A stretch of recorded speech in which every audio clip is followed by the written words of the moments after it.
नमस्कार, स्वागत है आप सभी का। आप देख रहे हैं सी न्यूज उत्तर प्रदेश उत्तराखंड और इस माटी की महक के साथ मैं हूं तनु। यकीन नहीं होता मगर सच है कि भोजपुरी सिनेमा ने 50 सालों का सफर पूरा कर लिया है। हिंदी सिनेमा जब बहुत पुराना और पॉपुलर हो चुका था, तब उसी के दर्शकों में से अलग ऑडियंस निकालकर भोजपुरी सिनेमा ने अपनी जगह बनाई। जो लोग भोजपुरी नहीं जानते, उनके लिए ये सिनेमा हिंदी फिल्मों की सीक्रेट कॉपी हो सकता है, मगर जिन्हें भोजपुरी से लगाव है, उनके लिए इन फिल्मों से माटी की महक आती है। हालांकि इस बात पर हमेशा बहस होती रही है कि क्या सचमुच भोजपुरी सिनेमा में माटी की महक बची है। इन्हीं चुनौतियों और यादों के साथ है हमारे आज की खास पेशकश। हंसी हंसी पनवा खियौले बेईमनवा, हंसी हंसी पनवा खियौले बेईमनवा, कि अपना बसेरे परदेस। सन 1948 में एक फिल्म बनी नदिया के पार, जिसके निर्देशक थे किशोर साहू। ये फिल्म मछुआरों और मल्लाहों की जिंदगी पर आधारित थी। इसके संवाद अवधी में थे और इसके 8 गीत भोजपुरी में थे। फिर भी ये भोजपुरी फिल्म नहीं थी। पहली भोजपुरी फिल्म को पर्दे पर उतरने में अभी थोड़ा इंतजार और बाकी था।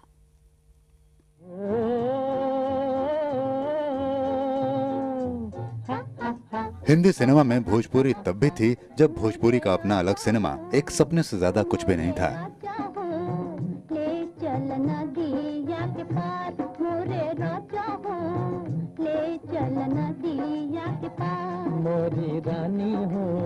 ऐसा नहीं था कि तब मुंबई में भोजपुरी बोलने वाले लोग नहीं थे या फिर भोजपुरी देखने वाले दर्शक नहीं थे।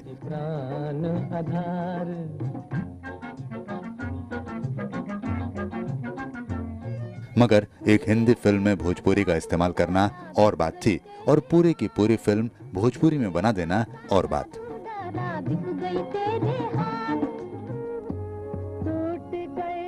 लंबे इंतजार के बाद आखिरकार वो शुभ घड़ी भी आई जब काफी जद्दोजहद के बाद भोजपुरी फिल्म के लिए बंद हो चुकी उम्मीदों का द्वार हमेशा हमेशा के लिए खुल गया।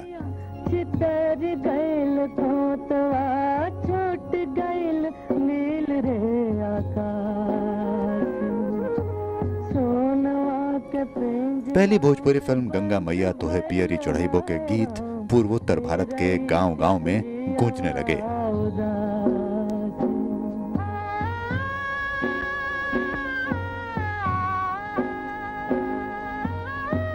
$5 लाख की पूंजी से बनी गंगा मैया तोहे पियरी चढ़ाइबो ने लगभग 75 लाख रुपए का व्यवसाय किया।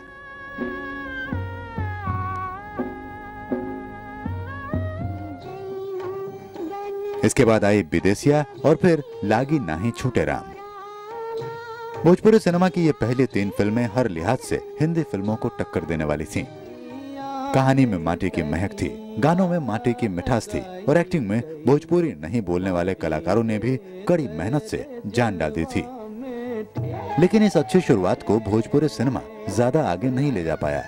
1961 से शुरू हुआ ये सुनहरा दौर 1967 तक आते आते रुक सा गया। इसके बाद करीब 10 सालों तक भोजपुरी फिल्मों का निर्माण लगभग बंद रहा। फिर विदेशिया के निर्माता बच्चू भाई शाह ने दोबारा इस चुप्पी को तोड़ने का जोखिम उठाया।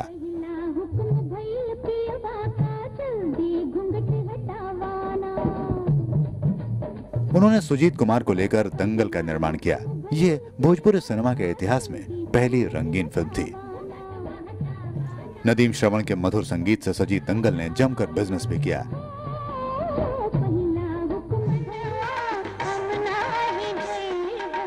भोजपुरी सिनेमा का दूसरा दौर भी चल निकला। बलम परदेसिया जैसी फिल्मों ने अपने खनखनाते गीत संगीत से सफलता के नए रिकॉर्ड बनाए।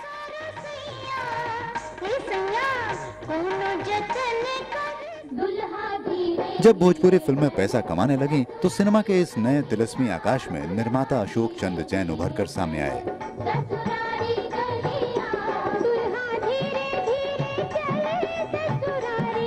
धरती मैया और गंगा किनारे मोरा गांव जैसी फिल्मों ने उत्तर भारत के पूर्वांचल और बिहार से हिंदी सिनेमा के दर्शक ही छीन लिए।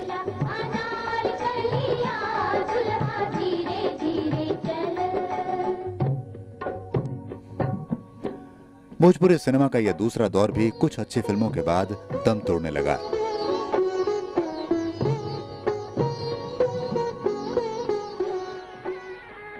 उन्नीस सौ 82 से 2000 तक हालात ये हो गए कि कब फिल्म बनी और कब पर्दे से उतर गई इसका पता ही नहीं चलता था।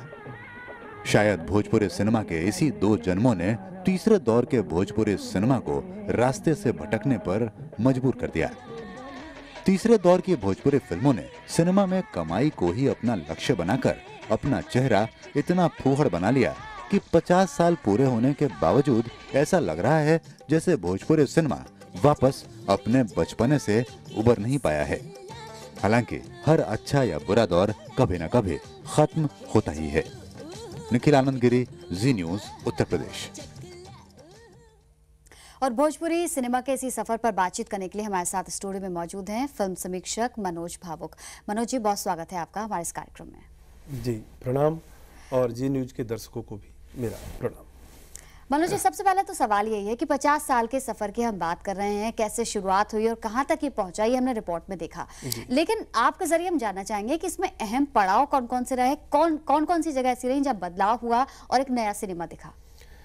देखिए, मैं 15 वर्षों से भोजपुरी सिनेमा पर लगातार लिख रहा हूँ, और अभी जो मेरी पुस्तक आई है भोजपुरी सिनेमा की विकास यात्रा, उसमें 1948 जो आपने दिखाया 1948 से लेकर अब तक की फिल्मों का जिक्र है।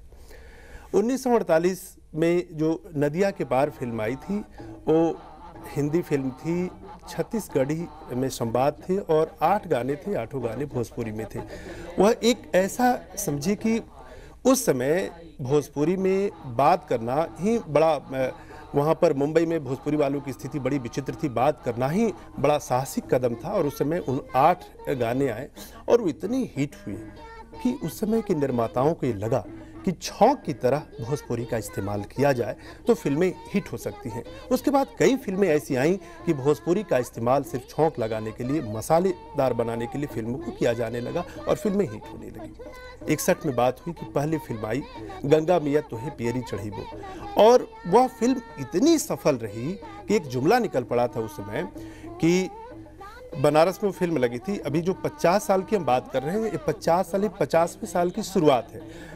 16 फरवरी 1961 को पहली फिल्म गंगा मिया तोहे पियरी चढ़ीबो का शूटिंग मुहूर्त हुआ था पटना में, और यह फिल्म रिलीज हुई थी 5 फरवरी 1962 को।